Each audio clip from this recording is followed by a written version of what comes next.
Welcome to the Combative Nerds Podcast. Join us while we break balls and try to outwit each other at every turn while debating all things nerdom and trying to make sense of this world. Look, I'm not gonna lie, this is a Herculean task and I'm not sure we have enough brain power to do so. At the very least, we can laugh and offend each other through the process. Thanks for sharing your day with us. Now on to our show.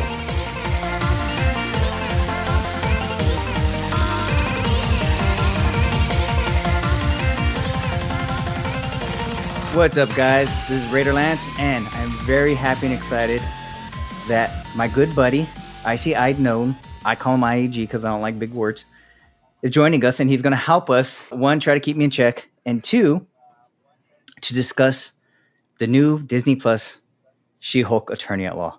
He, from my perspective, is well educated in the Marvel franchise, comic books. His comic book collection is probably worth more than my house. So I figured who better than just listen to me talk about it, because I'm just looking at She-Hulk and her figure. I would rather hear more about the source material. So, IEG, how you doing, brother? Pretty good, boss. By the way, you live in California, so my comic book collection is definitely not worth more than your house. Well, wait for the crash and it will be. Now, just a little bit longer. Well, so let me set up the back history and how we got to know each other. But before I do that, I'd like to state an interesting fact about IEG, just so you get to know him a little bit better. IEG really enjoys counting the potholes on his ride to work. And it's for two reasons. One, it has doubled his counting ability, so it's drastically improved. That's awesome. Congrats. And then number two, it gives him some sense of comfort because now he knows he has job security. So, just want to let you guys know about that. And here's the best part about audio. You can't see how pissed off he is, but it brings me great joy, and hopefully you can hear that in my heart. So, man, how you been? What you been up to? You're an asshole. Well, yeah. I'm doing good. Yeah. Raiders drinking Trulies because he's menstruating currently. So... yeah, I know he's disheartened about all that. So you can rip on me as much as you want to, but I'm still drinking adult beverages and whatnot. Yeah, I hit up IEG the other day. I said, "Hey, and I don't mean to make light of it, but I mean to make light of it. You know, drinking problems, and I don't drink very often. I would say I go, every 3-4 months without having a drink, and it'll be just one. Not a huge fan." And so, well, that's lying. I really, really love it, so I won't ever do it, if that makes sense. So the other day, I'm like, hey, man, I might need some help here. I need to talk to somebody about this. My wife approached me the other day and said that you have drank more in the past 2 weeks than you have in our entire marriage. And I'm really concerned. And, I know things haven't been going so well, and we have a lot of stressors, and, life is... huge weight on our chest. And I looked at her, I said, "Woman, I'm drinking a Truly a night. Leave me alone."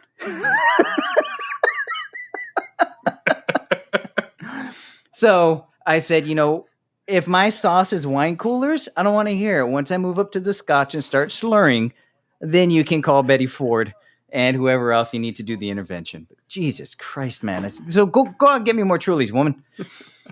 So she hasn't brought it up again. Fortunately, I've kicked my habit, right? I went into detox, and I've been cold turkey.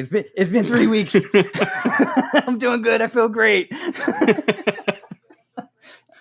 It's been 3.5 minutes. I'm doing well. So we are going to get awesome. into She-Hulk, but first we wanted to catch up. We haven't talked a lot because our work has been crazy for both of us. How are you? How are you managing with work and family and the horrific weather where you're at? I think it's like 100. I think it's like 200 over there, right? 200 with the overcast. No. So we're in the South, and we're in a period that we call fake fall. So it's where the temperatures start to cool down for like a week, and then all of a sudden it's hot as hell. And then that's kind of where we are. We're all sweating to death and whatnot. But I seriously thought it was just a hellscape because it was like 112 there, with just 98% humidity, but no rain. Is that not a fair depiction? Yeah, it's not been that bad. It's been in the lower mid 90s for the past week or two with very little rain. So it's not like Arizona dry heat or anything like that. It's not 110 degrees out here, but it's been rough because we got tricked by the fake fall weather. Yeah, I had no idea. Yeah. So I got some updates for you. Okay. So I have always homeschooled our kids. It was one of the worst decisions of my life right after having kids. But my son is an extrovert and he wanted to go to school and just not be around me. I don't know why. I think I'm fun. Yeah, your parent and your teacher, what's not to love? So he's in school. He's loving it. My daughter's still home homeschooling. But I had this epiphany, and it was about most parents. And it was, you cocksuckers don't even raise your kid. They're gone 8 hours a day. You wake up, you get them ready, you ship them off, you pick them up. They're too tired to do anything. So they're like comatose until you feed them again or throw them in the shower. And then by that time, it's 6 o'clock, you feed them and you put them to bed. What is everybody complaining about? School is amazing. It is a magical land where you ship those little assholes off and you don't have to deal with them at all. I can't wait. I'm encouraging my daughter to go. That sounds like more like jealousy. Sure, it's the same thing. If you ask me, I don't know. So yeah, I had that epiphany. I don't know if you're complaining about that. I'm complaining about all my peers with young kids complaining about how hard they are, that they have to watch them 4 hours a day and on weekends. It's like, you got, what do they call that? You got 50% custody here of this kid. Why are you complaining? You got joint custody. I would love joint custody. I don't want full. So yeah, that's my update for kids. I thought I didn't like them, and now I realize I don't like them. I love them, but yeah, too many. There is so much of spending too much time with your kids, and I think I passed that. I think I hit that and went well beyond. Did you? Let's see. Back history. So we met online during the pandemic playing just a horrific game called Marvel Strike Force. I recently broke the addiction. My friend here has not. I understand. I'm going to be, what do they call it, chasing that dragon for a long, long time. I can't do it anymore. How about you? Yeah, they significantly changed the scale of things ever since Scopely took over from Foxnet. So now it's more of, how much can you spend? How many characters can we release in a short period of time? How much can we upgrade the gear tiers and the cost of literally everything? So it will eventually crash and burn, just like any game that takes that route. It's going to make a lot of money in a short period of time, but it's not sustainable. They turned it into a flash in a pan. I mean, it was good. I will say it always felt like just a money generator. They didn't really put much care into staying close to the source material. They took quite a bit of liberties once they released Kestrel. It was like, really? You're creating your own character just to sell a bunch of packages to people? Oh, they got another one coming out now. Oh, do they? Of course. Yeah. Who is it? Spider-Verse centered character. I don't know the character's name, but it's going to be Spider-Man related, but it's a Strike Force original. So, and the fact that I shouldn't say Marvel, Disney is making it canon is ridiculous. Am I correct in that statement? They're making it canon? I thought they were making it canon, like they were official Marvel characters now. They're recognized, but they're not. As far as I know, there've not been any appearances in comic books or television shows or references and a series and that kind of stuff. So it's not technically canon. So okay, so let's define canon. In your opinion, and I'm not saying you're wrong, but in your opinion, canon is within comic books, within the MCU, within graphic novels, but not recognized by Marvel. Right. Why? So, well, canon to me is officially licensed merchandise, right? You mean when it becomes canon? Like if they put out a Kestrel doll or she was featured in a book or a comic book, that's canon. I mean, I see your point. I think that they're selling player packs on a Marvel game licensed by Marvel. It's a digital merch, if that makes sense. Like I'm splitting hairs here, but I think we're already on there. And I guarantee you that if some dipshit comes up with a script for Kestrel and they can get the China market in it, they're going to launch the movie. You think? Why wouldn't they make hundreds of millions of dollars? Why? Well, I think there's already established characters with a lot of similar traits. Sure. So just what was a cash cow for Marvel Strike Force might not necessarily do so well in a larger market with comic book fans and stuff. I mean, like they made Miss Marvel though. Partially agree. They made Miss Marvel, and that was a steaming pile. Yeah, but it had like a base, and it was like Okay. Okay. It started out as pandering. You know what I mean? Like, sure. They created a character just to satisfy an agenda, right? Yep. And then the character kind of took off, and it had like a somewhat interesting backstory, and it delved into a culture that many of the comic book readers weren't familiar with. So it was unique and interesting, and sure, it built a cult following over a period of time, but it opened up a market too, right? I mean, you can't be mad at Disney for doing that. It opened up a brand new market. Yeah, no, that's smart. And the show was not terrible. I've seen worse for sure. You know what I mean? Like I liked Ms. Marvel, so it was generated more towards marketing for teenagers and kids and that kind of stuff. But it did have some appeal to comic book fans, and it did mention portions of the MCU that we haven't really explored yet. So I still think it was a steaming pile, but I agree on all your points too. Fair enough. Yeah. Sorry. Now I will stop making my smart ass comments while you're in the middle of drinking something. I apologize. No, I don't want to ruin all your brand new equipment, your brand new shiny equipment.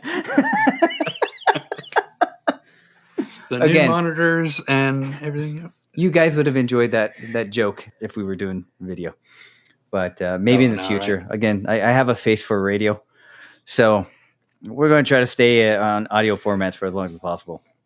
I appreciate that. All right. So what is currently on the honey to-do list? Oh man. That was perfect. Let's stop there. Let me get the backstory. So IEG has spent the last 2.5 years emasculating me by being one of the most goddamn... Okay. There was fighter to wizard. The nature of the relationship is I'm a very smart, dumb person, and he is a very dumb, smart person. Well, we have that same relationship here, where I'm the smart, dumb person, and IEG is the dumb, smart person.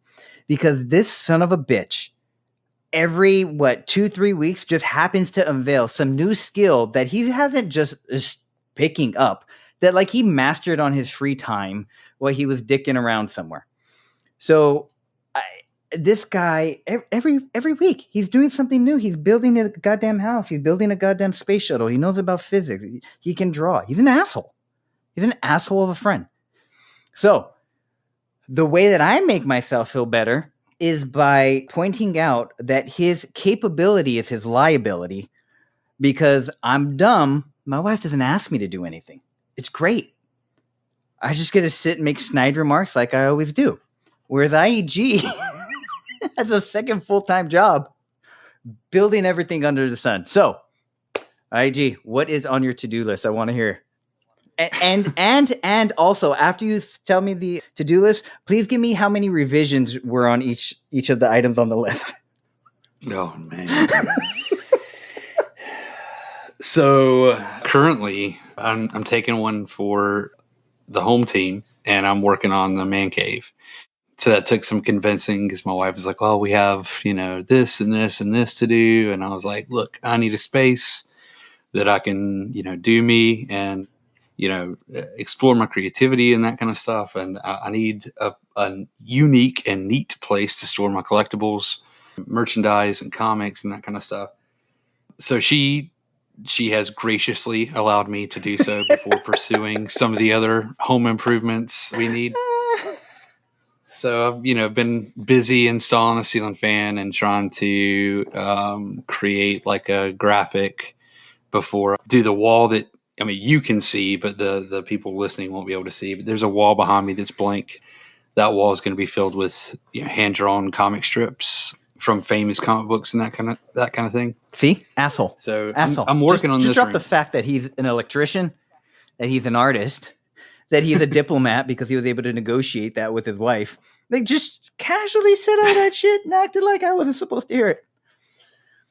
So, all right, question. Do you turn off the electricity at the breaker when you install a ceiling fan? Yeah, absolutely. Son of a bitch. You realize I'm Mexican, and any type of home improvement or mechanical stuff, like I was never taught turn off the electrical. You just lick your fingers and be a man, right? Yeah. But you actually do it the right way. Where the hell did drinking Trulies come into play then? I had a rough childhood. It's I get you. Scattered. Yeah, it was all over the place. But okay, so you turn off the electricity. Do you do it properly? Do you follow the instructions on the book too? Yeah, absolutely. Oh, Jesus Christ. I hate you. I could barely read the instructions. My eyes can't focus on them because they're broken, and you're here reading and following them. Once you do it like so many times, you already know. So like I have to follow the instructions if it's like a unique wiring configuration, right? But for the most part, I know how it's done. Red this color and black to this color and blue to this color. Like once you do it enough times. I love that he's having this conversation with me like he knows what the hell I'm talking about. He's talking about. Yeah. Yeah. I'm hoping one day you'll catch on through osmosis. I'm going to have to do an apprenticeship under you for, I really like, how people reminisce about the old days? You hear, a bunch of 60, 70-year-olds, back in my day, they had this and that. I will say, I do miss in high school automotive club or automotive class and wood shop. And like, I should have been in those, quite honestly. I could have learned a thing or two that would have helped me. Yeah. Home ec was way more fun, was it? Nice dick. Got to be in class with a lot more girls. That's what the girls Not that were. dumb. You had to go. I had my priorities straight. See, dumb smart person, smart dumb person. That's where that. Well done. That's where that goes. Okay, so those three things. Anything else on the horizon for the to-do list? Yeah. So that pantry that I've been working on for like a year, it's not done. We're gonna my wife loves shiplap. Chip and Joanna Gaines have just sold my wife everything, and she's bought all of it. So I'm gonna install some shiplap, finish that up, and then we're gonna do the shelves customized wall. Huh? How are you gonna do that while the shelves are there? No, like on the opposite ends, like the far ends of the. Okay, so just the two pantry. walls. Yeah, it's gonna be like more of an accent. I thought you had the backsplash on there that you built behind the cabinet. No, that's the custom countertop. That's not backsplash. I thought you were doing something else behind it because of the splashing of the espresso machine.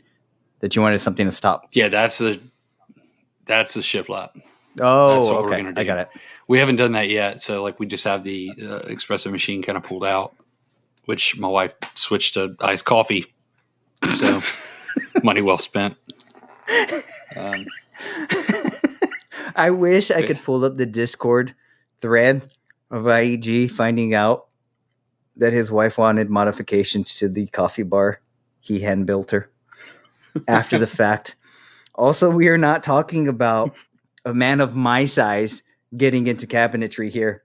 We're talking about a person twice my size trying to squeeze through and I think drill out, a quarter size hole in between cabinets at a right angle to run the wiring. Yeah. He had to use tools I've never heard of to accomplish this feat. So, okay. Had to run some wiring. But yeah, no, that, and then we're doing like some custom walls and stuff downstairs. Our focus is going to be downstairs and getting like, the areas of interest that most of our visitors and stuff will see, and then we'll worry about upstairs, except for man cave, which is getting done first. Top priority. Well, good for you, man. Yep. I'm excited for you. It's going to turn out great. Yeah. Appreciate it. So what have you been up to? Honestly, just adjusting to the new schedule. For the majority of my life, I have been a night owl. And then a couple weeks ago, before my son started, she goes, school starts at 8:20.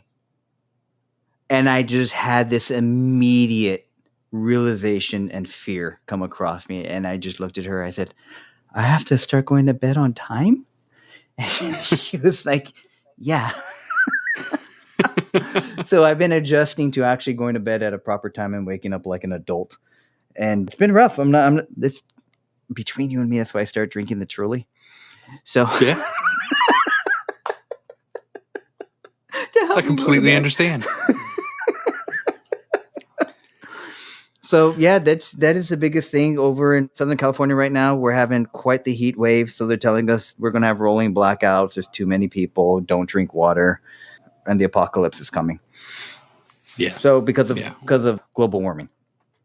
So we're just running the air, spending like $500 on utility bills every month just to stay cool. I'm sure it's roughly the same over where you're at.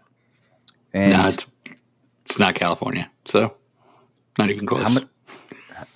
How much, if I can just generally ask, how much do you pay for like running your AC in the summer? So we have gas heat and then obviously electric air. So during the summer, the utility bill for cooling the home is roughly $130 to $180 max a month. What? Yeah. And then in the winter, it's really cheap. It's like, $45 to $90. You pay that little for electricity? Yeah. Holy Christ. Probably not after I installed all these LEDs, but yeah. Man, they get you coming and going here in California, man. They slap an extra tax to the gas for your car. Our electricity's through the goddamn roof. The water, they're starting to increase the rates. They're hitting you for the sewage. That's why you lost like 20% of your population over the last 3 years. We need a meteorite to just come and hit downtown LA just to clean up, just to repave everything. Well, if you don't drink water, you don't have to worry about it because the apocalypse will happen. Water. Yeah. Oh my God. Yeah. So that's been pretty much it for us here. Okay. So you know how when you're an addict, you go from heroin and they put you on methadone to kind of like wean you off. So I started playing Lord of the Rings Rise of War instead of Marvel Strike Force. It is essentially a roided out Age of Empire, but with Lord of the Ring general storyline. Like they have the characters, but there's really not too much storyline. And so are you an elf? Yeah. So no, I'm a dwarf, clearly. Oh, yeah. So I was telling IAG, I was like, yeah, man. I was telling these other players, and for some reason, a lot of them are Eastern European and or Russian. And they were like, oh, we're free to play. Oh, I spend a little bit of money on it. I said, oh, yeah, I decided that I was just going to give myself a shot. I'm a new player. And I just spent $35 at the beginning of the season. And the chat just blew up and started calling me a whale and told me that I should be ashamed because I could pay a couple months of rent for that much money. Well, the Russian players, right? Like, do you know how much? Oh my God. That's what I make a month. And one, I did not feel bad at all. And then two, I was like, that is how horrific. If I spent $35 a week in Scopely, I would still, the power level on my account would not be keeping up with the inflation of the power creep in that game. And that's at $35 a week. Yeah. So if you're dropping 50 a week, maybe you can get there. But I did it. I dropped it $35, and I think that's going to take me 3 weeks to maybe a month out. I was just that's like, this insane. This is exactly. That's how I felt. Everybody thought I was insane for dropping 35. And I was just like, well, God, I'm so glad I got off Marvel Strike Force. That was an expensive habit. That amount is probably a pence of what you have to play on Marvel Strike Force. But yeah, I that's why I call Lord of the Rings the methadone of Marvel Strike Force. It has weaned me off. I'm having more fun playing because I'm just not paying as much. Yeah.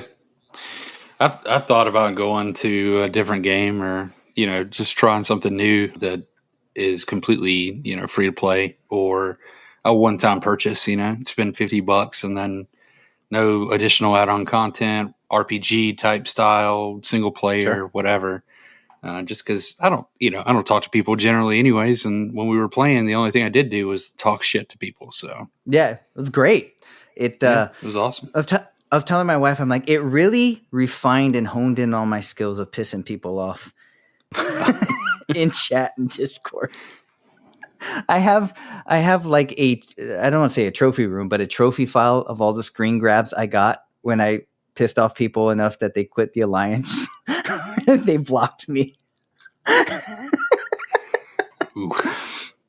And it's quite a large file. Let's just put it that way. And IAG can testify and be a witness to me pushing buttons. Yeah. I mean, you can testify to mine as well. I was thinking the other day about telling the leader of an alliance that I was in, maybe she needed to step down. Long story to that one, but it was so funny. It was so gratifying to be able to just like stick it to them. So. Now, was this the recent one, or was that the one I had to try to moderate? Oh, that was the one you were involved in, for sure. Oh, that was the one I was involved in. Yeah, was. At one point, I just stood there and I said, "All right, you guys have at it. I'm out." I knew I couldn't stop the two trains coming. I was like Spider-Man on Spider-Man 2 with holding the train back because of Doc Ock, and I was just like, "This is a losing battle." I just Captain America trying to pull the helicopter down. Yeah. Imagine Captain America just being like, "Nah," and letting it go. You're like, whatever. So whatever. I'm done. Goodbye, Bucky. I'm out. All right. Well, that was our introductions. That's a good 30 minutes. Hopefully you got our flavor. We are going to get a little bit more serious now and talk about She-Hulk. Are we? Yeah. Let's do it. All right. All right. Episode 2. That's it. That's our show. Join us next time for episode 5, the B-side, where we discuss She-Hulk, Attorney at Law. Please do us a favor. Like, subscribe, share this podcast so we can get some traction. Once I get around to it, check us out on our socials. Combative Nerds on Patreon, Instagram, Facebook, LinkedIn. You know the deal. Thanks for hanging out, and we'll see you next episode.